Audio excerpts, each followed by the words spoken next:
Rain hammered down on the stone steps outside the glass tower, turning Henry Carter's borrowed suit into a heavy, soaking burden. He had just walked out of the interview, rejected because he didn't fit the image, despite having saved hundreds of difficult customers from disaster. Henry gripped his briefcase strapped tighter, turned his back, and resolved not to beg. But the moment his foot touched the puddle, a woman's voice rang out behind him. "Henry, stop!" And Billionaire CEO Alexandra Reed ran straight into the rain, calling his name in front of everyone. Henry Carter was 36 years old. His hands told the story of his life, calloused from scrubbing floors, scarred from years of hotel maintenance work, rough from 3 years of night shifts as a janitor in the very building where he had just been humiliated. But those hands had also held a dying wife, raised a sick child, and never once been lifted in anger or desperation. For the past 3 years, Henry had worked the graveyard shift at Reed Towers, mopping marble floors while the city slept. Before that, he had spent 8 years in hotel services. 8 years of handling guest complaints, managing VIP arrivals, coordinating with security during emergencies, and solving problems that would have sent less experienced workers running for management. He had been good at it. No, he had been excellent at it. His wife, Sarah, had passed away when Leo was 3 years old. Henry didn't talk about it much. Grief was a private thing, something he carried in the spaces between breaths. On the day of her funeral, while her relatives whispered their condolences and offered casseroles, Henry had sat in the hospital parking lot with Leo strapped into the back seat, the boys wheezing audible even over the sound of rain on the windshield. He had turned around, looked his son in the eyes, and made a promise. "I won't let you struggle to breathe ever again, whatever it takes." It was a promise that had cost him sleep, dignity, and years of his life. But it was a promise he intended to keep. Now, Henry slept 3 to 4 hours a night. His back ached from bending over mop buckets. His knees protested every flight of stairs. But he never let Leo see the exhaustion. Every morning, he made breakfast. Every evening, he checked homework. Every night, he sat beside Leo's bed and listened to the boy breathe, making sure the nebulizer was working, making sure the inhaler was within reach. Henry had one thing most people lost along the way: self-respect. He would rather be poor than pathetic. He would rather struggle than surrender. Leo Carter was 8 years old, small for his age, with dark hair that fell into his eyes and a smile that could break hearts. Every night, he slept with a nebulizer humming beside his bed, the rhythmic hiss of medicated vapor filling the small bedroom. Every morning, he would wake up, his chest tight, his breathing labored, and he would smile at his father. "I'm fine, Dad, I promise." But Henry knew better. He remembered the night 9 months ago when Leo had woken up gasping, his lips turning blue, his small hands clutching at his throat. Henry had carried him to the car, breaking every speed limit on the way to the emergency room. The doctors had stabilized Leo within the hour, but the bill had become a shadow that followed Henry everywhere. $2,847. He was still paying it off in installments of $50 a month. That night had carved something permanent into Henry's chest. Not just love, desperation. The kind of desperation that made a man apply for a job he had no business applying for. Alexandra Reed was the CEO of Reed Financial and Real Estate Holdings, one of the most powerful corporations in the country. She was 42 years old, 6 feet tall in heels, and utterly terrifying to everyone who worked under her.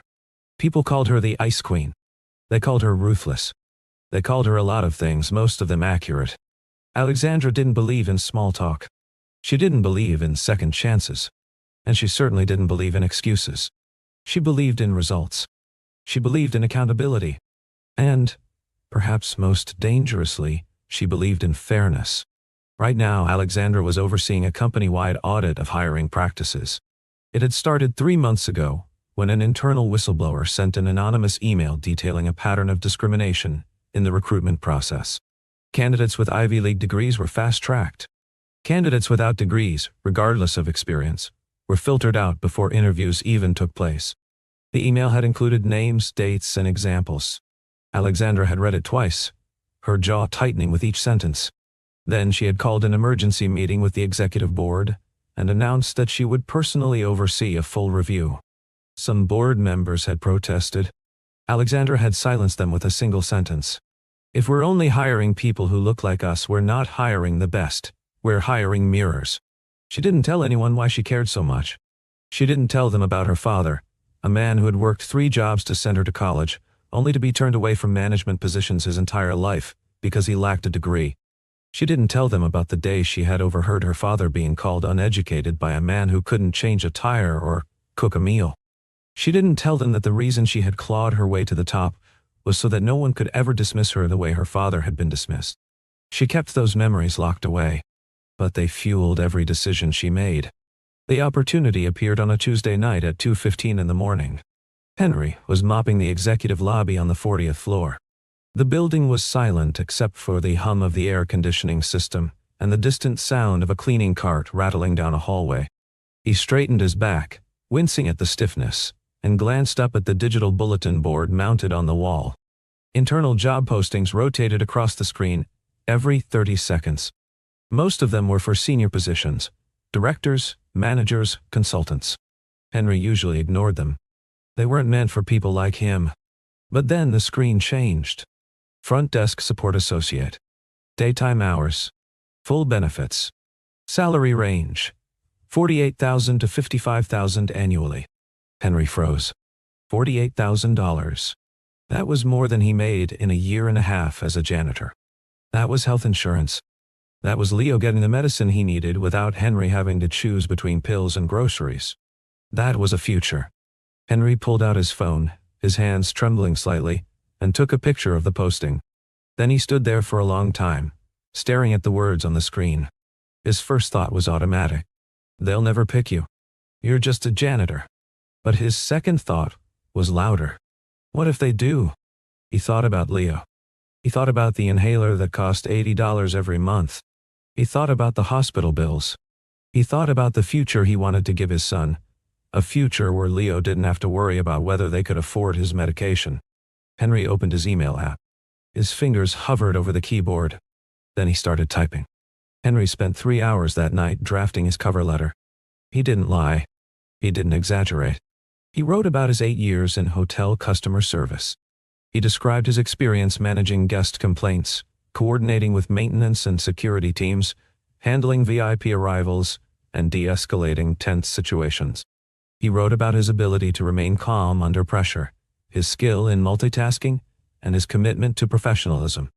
At the end, where the application asked for education level, he paused. He could lie. He could claim to have some college credits. No one would check. But then he thought about Leo. He thought about the kind of man he wanted to be. He typed the truth. High school diploma. No college degree. He attached his resume, looked one last time at the photo of Leo he kept taped to the corner of his desk, took a deep breath, and hit submit. 3 days later, the email arrived. Henry was eating breakfast with Leah, oatmeal with brown sugar, because it was cheap and filling, when his phone buzzed. He glanced at the screen and nearly dropped his spoon. Subject: Interview invitation. Front desk support associate. Henry read the email 5 times. His hands were shaking. Leo noticed. "Dad, are you okay?"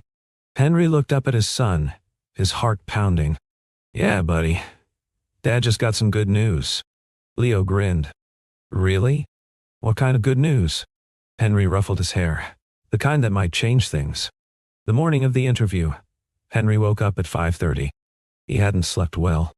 His mind had been racing all night, rehearsing answers, imagining scenarios, trying to convince himself he belonged in that room. He showered, shaved carefully, and then stood in front of the closet staring at the problem he had been avoiding. He didn't own a suit. He owned 2 pairs of jeans, 3 work shirts, and a jacket he had bought at a thrift store 6 years ago. He couldn't walk into an interview dressed like that. He called George, a coworker who had once worked in corporate finance before a divorce and a layoff had sent him to the night shift. George was a good man. When Henry explained the situation, George didn't hesitate. "Come by before your shift. I've got something that'll fit." The suit was navy blue, slightly worn at the elbows, but clean and pressed. Henry tried it on in George's apartment. It was a little loose in the shoulders, but it would do. George adjusted the tie and stepped back, nodding. "You look good, man. You look like you belong there." Henry met his eyes. "Thanks, George. I mean it." George clapped him on the shoulder. Go show them what you've got. Before Henry left for the interview, he knelt down beside Leo. The boy was sitting on the couch, his inhaler on the table next to him, his nebulizer ready in case he needed it. Henry took both of Leo's hands. Listen to me, okay? I'm going to be gone for a couple of hours. If you start feeling like you can't breathe, if your chest gets tight, you call Mr. Thompson next door immediately. Do you understand? Leo nodded seriously. I will, Dad. I promise. Later. Henry kissed his forehead. I love you, buddy. Leo smiled. Love you too. Good luck. As Henry walked out the door, he realized something. His heart wasn't in his chest. It was in that apartment, with that boy. The interview was scheduled for 10 in the morning. Henry arrived at 9:45. He took the elevator to the 23rd floor, where the HR offices were located. The waiting area was pristine. White leather chairs, glass tables, abstract art on the walls. Henry sat down and tried to steady his breathing. 2 other candidates were waiting. A young woman in a sharp gray blazer scrolling through her phone. A man in his 20s, wearing designer glasses and an expression of casual confidence. They didn't look at Henry. He didn't expect them to. At exactly 10 o'clock, a woman in her 30s stepped into the waiting area. Henry Carter? Henry stood. That's me. She smiled politely. I'm Melissa, HR assistant. Follow me, please. Henry followed her down a long hallway lined with frosted glass offices. She stopped at a conference room and opened the door. Have a seat. The panel will be with you shortly. The interview room was cold and bright. A long table. 3 empty chairs on one side. 1 chair on the other. Henry sat down and folded his hands on the table. His palms were sweating. A moment later, the door opened. 3 people entered. The first was a man in his 50s. Gray hair, expensive suit, an expression that suggested he had better places to be. That was Wilfred, the head of human resources. The second was Melissa, who took a seat and opened a leather folder. The third was a younger man, maybe 40, with slicked back hair and a bored expression. That was Clinton, the operations manager for the front desk team. Wilfred didn't bother with pleasantries. Thank you for coming, Mr. Carter. Let's begin. Tell us why you're interested in this position. Henry had rehearsed this answer 100 times. He kept his voice steady. I've spent 8 years in customer service, most of that in high-pressure hotel environments. I know how to manage difficult clients, coordinate with teams, and stay calm when things go wrong. I believe I can bring that experience to this role and provide excellent service to Reed Holdings. Wilfred nodded, but his expression didn't change. Walk us through a specific example of a difficult situation you've handled. Henry leaned forward slightly. 3 years ago, I was working the front desk at the Whitmore Hotel. A VIP guest arrived for a conference, and we had accidentally double-booked his suite. He was furious. Understandably. I apologized immediately, explained the situation, and offered him an upgrade to our executive penthouse at no additional charge. I personally ensured his luggage was moved, his check-in was expedited, and I followed up with him that evening to make sure everything was satisfactory. He ended up writing a positive review and requesting me by name for his next stay. And a banty. Clinton nodded. For the first time, he looked interested. That's solid. What about handling multiple priorities? Henry described another situation. A group of 60 international clients had arrived 2 hours early for a corporate retreat. The conference rooms weren't ready. The catering hadn't arrived. Chaos was imminent.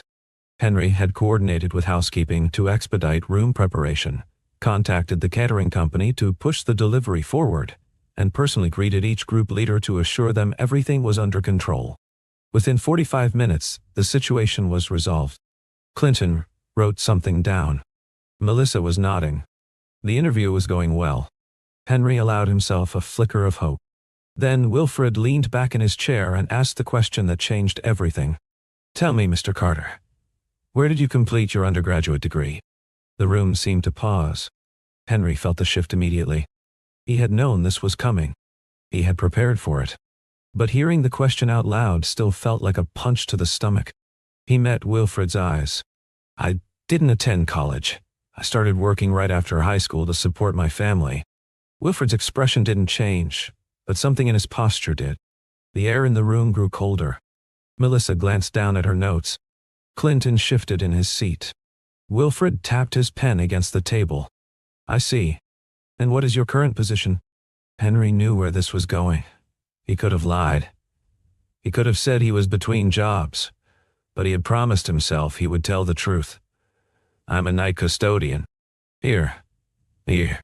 In this building. Silence. Melissa looked up sharply. Clinton blinked. Wilfred's mouth tightened into a thin line. The questions that followed were different. They weren't about what Henry could do. They were about who he was. Or rather, who he wasn't. Do you have any management training? No, sir. Have you completed any professional development courses? No. Do you have experience with enterprise-level client management software? No. Each answer felt like another nail in the coffin. Finally, Wilfred leaned forward, folding his hands on the table. His voice was perfectly polite. Perfectly cold. Mr. Carter, I appreciate your time today. But I have to ask, do you genuinely believe you represent the image this company projects to its clients? The insult was subtle, but it landed like a slap. Henry kept his voice steady, even though his chest felt tight. I believe my experience and my attitude represent this company better than a suit or a degree ever could. Wilfred smiled, but there was no warmth in it. We'll be in touch. Thank you for your time. Henry stood. He didn't plead. He didn't argue. He simply nodded. Thank you for the opportunity. He walked out of the conference room, his back straight, his head up. But inside he was collapsing. He made it to the elevator before his hands started shaking. He stepped inside and watched the doors close. His reflection stared back at him from the polished steel. A man in a borrowed suit, a man who had just been told he wasn't good enough. The elevator descended. Henry closed his eyes and took a slow breath. At least I tried. At least Leo won't think I was too afraid to try. The doors opened on the ground floor. Henry walked through the lobby, past the gleaming marble floors he had mopped 100 times, past the security desk, past the reception area where he had imagined himself working. He pushed through the glass doors and stepped outside. It was pouring rain. Of course it was. Henry stood under the awning for a moment, staring out at the street. He didn't have an umbrella. He didn't have a car. He was going to have to walk 6 blocks to the bus stop in a suit that wasn't his. He was about to step into the rain when he heard it. Henry Carter! Stop! The voice was sharp, commanding and unmistakably female. Henry turned. Alexandra Reed was running toward him. She wasn't wearing a coat. She didn't have an umbrella. Her designer heels clicked against the wet pavement. Within seconds she was soaked. Every person in the lobby froze. Security guards stared. Receptionists stopped mid-sentence. The CEO of Reed Holdings was chasing a janitor into the rain. Alexandra didn't waste time. She grabbed Henry's arm and pulled him back under the awning. Water dripped from her hair. Her blouse was plastered to her shoulders. She didn't seem to care. I watched your interview. Henry stiffened. He had a feeling he knew where this was going. Some kind of apology. Some kind of corporate damage control. He opened his mouth to tell her he didn't need pity, but Alexandra spoke first. What just happened in that room was wrong. Henry blinked. I'm sorry? Alexandra's eyes were fierce. You heard me. That interview was a disgrace. And I'm not going to let it stand. Henry's throat tightened. He didn't trust himself to speak. Alexandra continued, her voice cutting through the sound of the rain. 2 months ago, my business partner, Irene Lawson, nearly collapsed in the main lobby. Low blood sugar. She was dizzy, disoriented, on the verge of passing out. Do you remember that? Henry frowned, thinking back. Then it clicked. The older woman in the expensive coat. She had been swaying near the elevators. Henry had seen it happen. He had walked over, asked if she was okay, recognized the signs of hypoglycemia. He had pulled a candy bar from his pocket. His lunch, actually, and given it to her. He had called security, made sure she sat down, stayed with her until the paramedics arrived. He hadn't thought about it since. It was just what you did when someone needed help. Alexandra nodded, reading his expression. She told me about you. She said a man mopping floors saved her life. I was out of the country that week.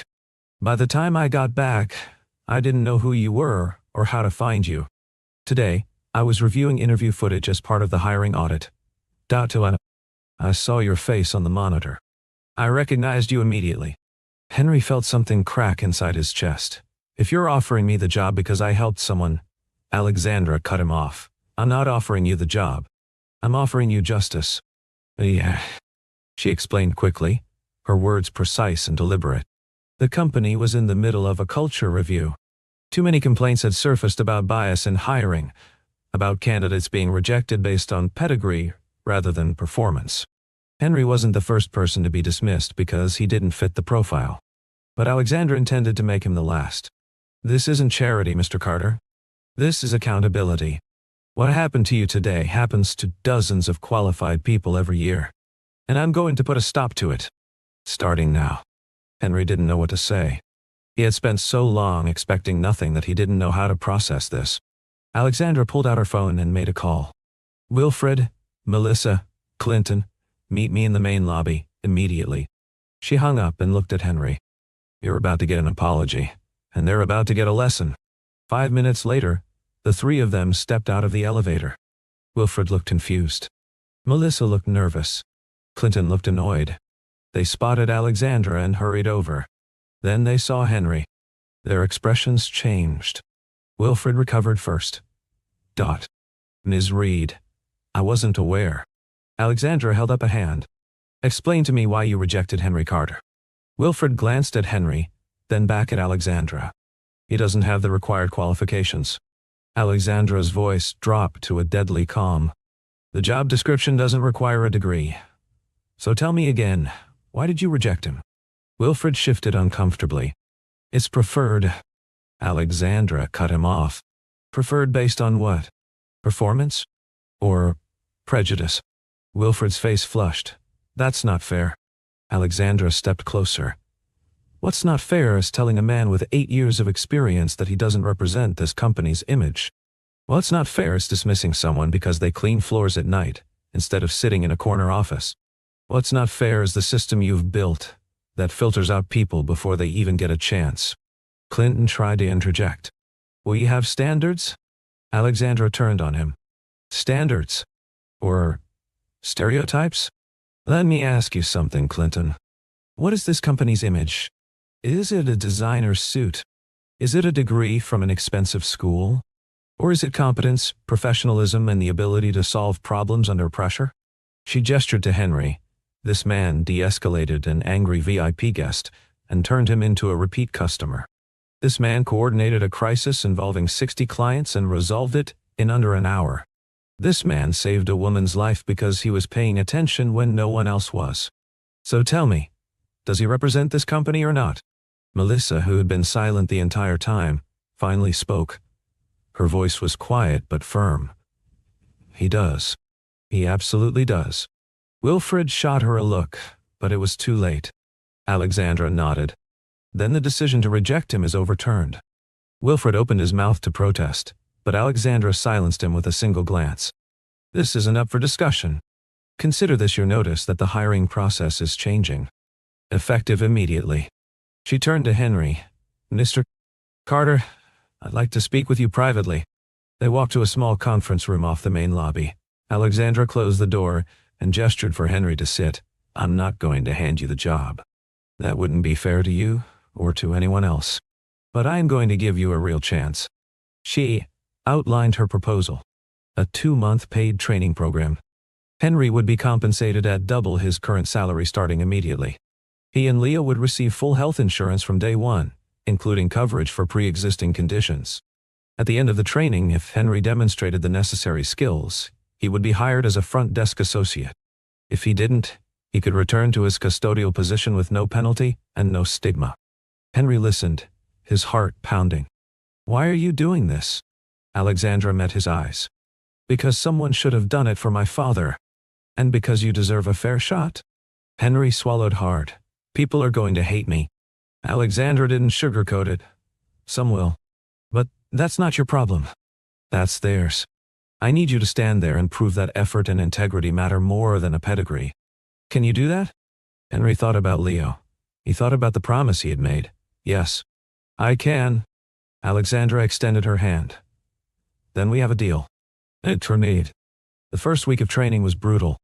The program included 6 candidates. 4 of them had bachelor's degrees. 2 had master's degrees. All of them were younger than Henry. None of them acknowledged him.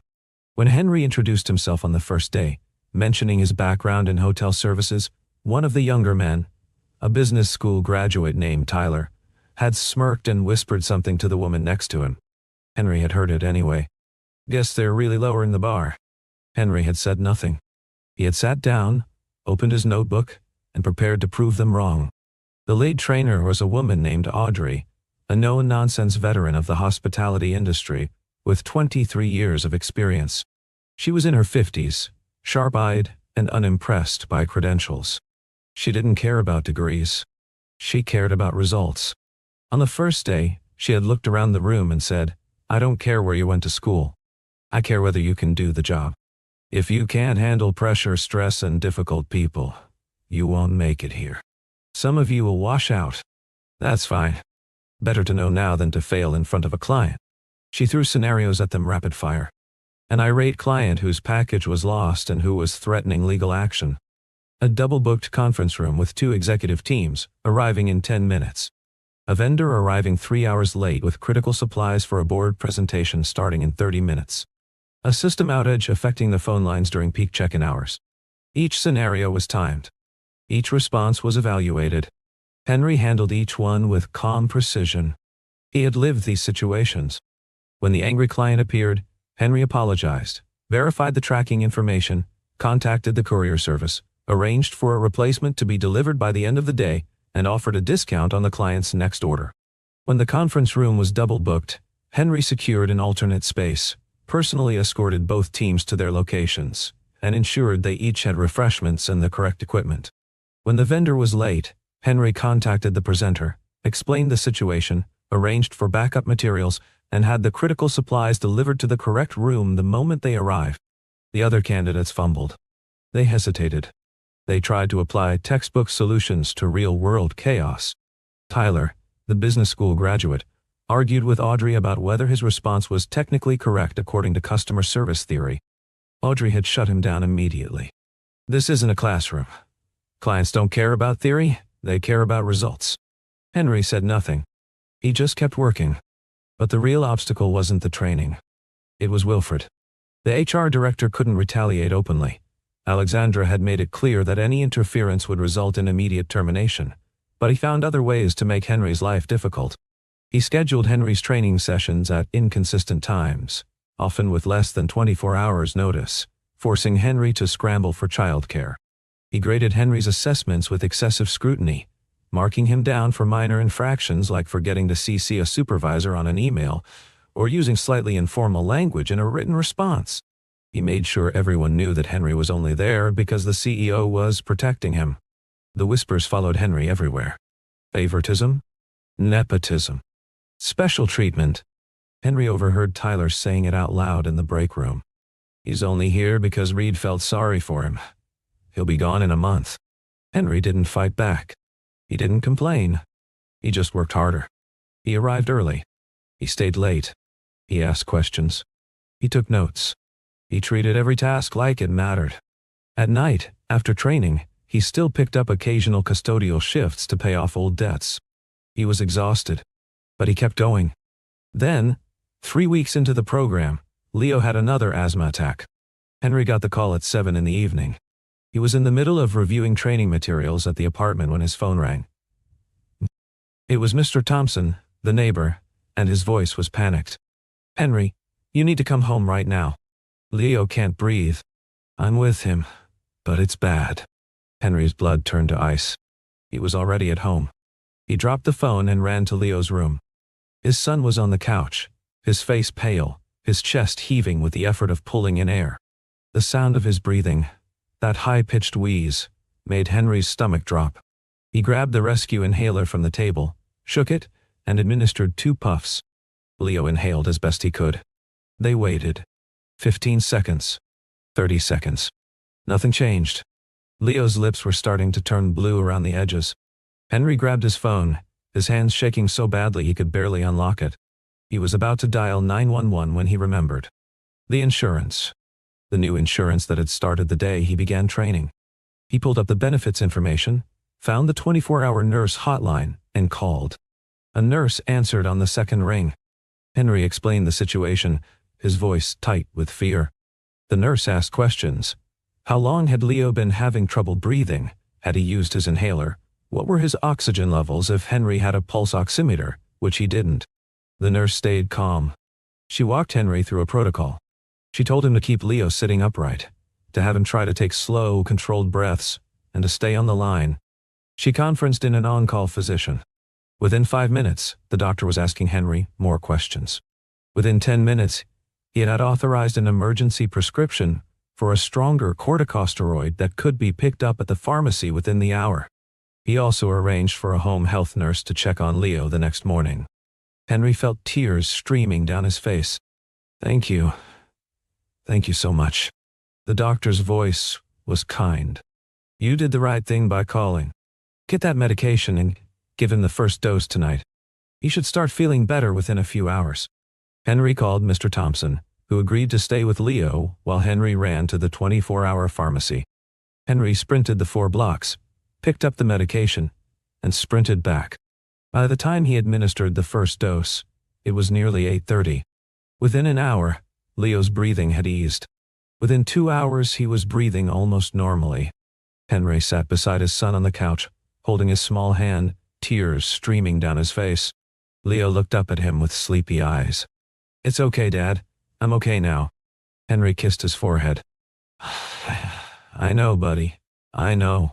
That night, Henry didn't sleep. He sat in the chair beside Leo's bed and watched him breathe. He thought about what would have happened if he hadn't had the insurance. He would have had to take Leo to the emergency room. Another $2,000 bill. Another year of payments. Or worse. He thought about what Alexandra had given him. Not just a job. Not just a chance. She had given him the ability to save his son's life without going bankrupt. This opportunity wasn't just about a better future. It was about survival. The breakthrough came during the 5th week. A VIP client, a woman named Mrs. Callahan, arrived 2 hours early for a board meeting. She was anxious, flustered, and no one was prepared. The other trainees panicked, talking over each other, trying to find someone to handle it. Henry stepped forward. He greeted Mrs. Callahan calmly, offered her a seat in a quiet alcove, brought her tea, and assured her that he would personally ensure everything was ready when she needed it. Then he contacted the facilities team, confirmed the meeting room was available early, arranged for refreshments, and checked in with her every 15 minutes. Mrs. Callahan was impressed. When the board meeting ended, she asked to speak to Alexandra Reed. By the end of the day, she had sent a formal letter of commendation. The next morning, Audrey pulled Henry aside. Whatever you're doing, keep doing it.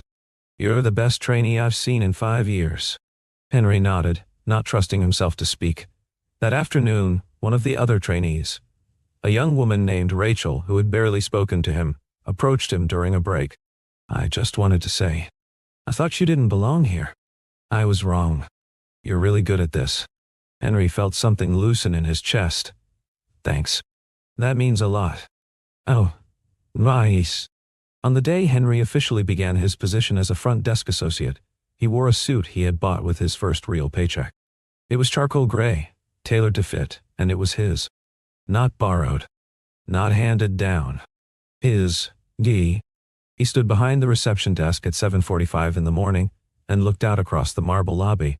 This was the same floor he had mopped at 2 in the morning. The same elevator bank he had cleaned.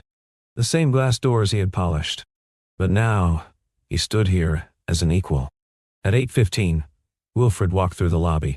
He glanced at Henry, his expression unreadable, and kept walking. He didn't say anything. He didn't have to. The silence was its own admission. At 8:30, Alexandra Reed walked past. She didn't stop. She didn't make a speech. She just met Henry's eyes, nodded once, and kept walking. The message was clear. I gave you fairness. You earned the rest. That evening, Henry texted Leo. Dad didn't win the lottery, But Dad didn't give up either. The next day was Saturday. Henry brought Leo to the building. It was Leo's first time seeing where his father worked during the day. They stood outside looking up at the glass tower. Leo's eyes were wide. "This is where you work now?" Henry